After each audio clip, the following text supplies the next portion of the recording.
வரஹ்மத்துல்லாஹி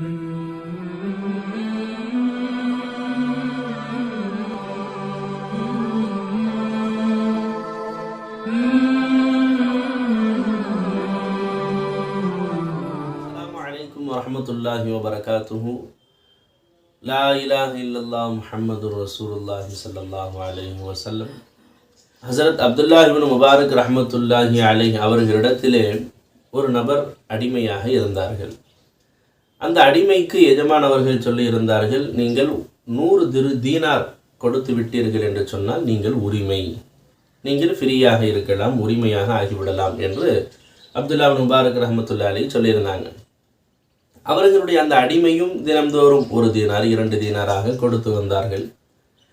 எஜமானுடைய பக்கத்து வீட்டுக்கார நபர் சொன்னார், உங்களுடைய அடிமை எவ்வாறு பணம் கொண்டு வந்து கொடுக்கிறார் என்று தெரியுமா? அவர் முஸ்லிம்களுடைய கபருக்கு சென்று அங்கே அடக்கம் செய்யப்பட்டிருக்கக்கூடிய நபர்களினுடைய கஃனை எடுத்து அதை விற்றுத்தான் உங்களிடத்திலே காசுகளை கொடுக்கிறார் என்பதாக சொன்னாங்க. அதை கேட்டவுடனே எஜமானவர்கள் அதிர்ச்சியாகி, சரி, அவரை நாம் பின்னாடியே பின்தொடர்ந்து சென்று நாம் என்ன செய்கிறார் என்பதை நாமும் பார்ப்போம் என்பதாக அன்று இரவு அந்த அடிமைக்கு பின்னாலேயே எஜமானவர்களும் சென்றார்கள். அந்த முஸ்லிம்களை அடக்கம் செய்யப்படக்கூடிய கபிரிஸ்தானுக்கு போய் அங்கே தன்னுடைய ஆடைகளை எல்லாம் கலட்டி விட்டு ஒரு கோணி பையை அணிந்தார்.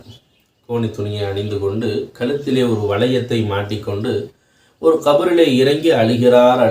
அழுது கொண்டே வணக்கம் புரிந்து கொண்டிருக்கிறார்கள் அல்லாஹ்விடத்திலே. அன்றைய தினம் அதிகாலை பொழுது வரக்கூடிய சமயத்திலே சுபஹு நேரமும் வந்து விடுகிறது.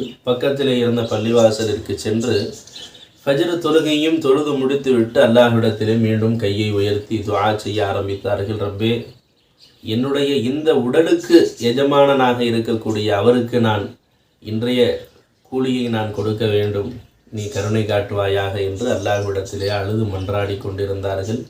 திடீரென்று ஒரு மின்னலை போன்ற ஒரு ஒளி பிரகாசம் ஏற்பட்டது. அவர்களுடைய கையிலே 1 தீனார் ஒரு சில காசுகள் வந்தது. அதை பார்த்த அப்துல்லாஹ் இப்னு முபாரக் ரஹ்மத்துல்லாஹி அலைஹி அந்த அடிமையினுடைய அந்தஸ்து எந்த அளவிற்கு அல்லாஹ்விடத்தில் உயர்ந்தது என்பதை விளங்கி கொண்டார்கள். அந்த அடிமையும் அந்த காசை எடுத்துக்கொண்டு எஜமானை சந்திக்கலாம் என்று திரும்பி வரும் பொழுது உடனே பாய்ந்து சென்று அப்துல்லாஹ் இப்னு முபாரக் ரஹ்மத்துல்லாஹி அலைஹி சொன்னார்கள், இன்றிலிருந்து நான் உங்களினுடைய அடிமை, நீங்கள் தான் எனது எஜமான் என்பதாக சொன்னாங்க.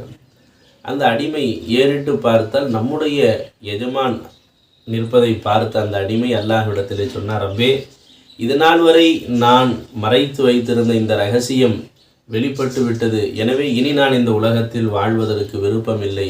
எனவே என் உயிரை நீ எடுத்துக்கொள்வாயாக என்பதாக அவர்கள் சொன்னார்கள். சொன்ன மறுகணமே அவர்கள் மூர்ச்சையாகி உயிரை இழந்து மரணமாகி விட்டார்கள். அதாவது அப்துல்லாஹ் இப்னு முபாரக் ரஹ்மத்துல்லாஹி அவர்களும் அந்த கோணி துணியை வைத்து அவர்களை என்ன செய்தார்கள், அடக்கம் செய்துவிட்டு வீட்டிற்கு வந்து விட்டார்கள். அன்று இரவு உறங்கும் பொழுதும் நாயகம் ஸல்லல்லாஹு அலைஹி வஸல்லம் கனவிலே வந்தார்கள். சஹாபாக்கள் எல்லாம் சுற்றி அமர்ந்திருக்கும் நிலையிலே பெருமானார் கனவிலே காட்சி அளித்தார்கள். அப்பொழுது சொன்னார்கள், தம்முடைய அன்பரை நீங்கள் கோணி துணியை வைத்தே அடக்கம் செய்து விட்டீர்களே என்பதாக சொல்லிவிட்டு நாயகம் ஸல்லல்லாஹு அலைஹி வஸல்லம் மறைந்தார்கள். பண்பானவர்களே, அல்லாஹ் ஜல்ல ஷானுஹு தஆலா நம்முடைய உள்ளத்திலேயும் இறையச்சத்தை அல்லாஹ் தந்தருள் புரிவானாக.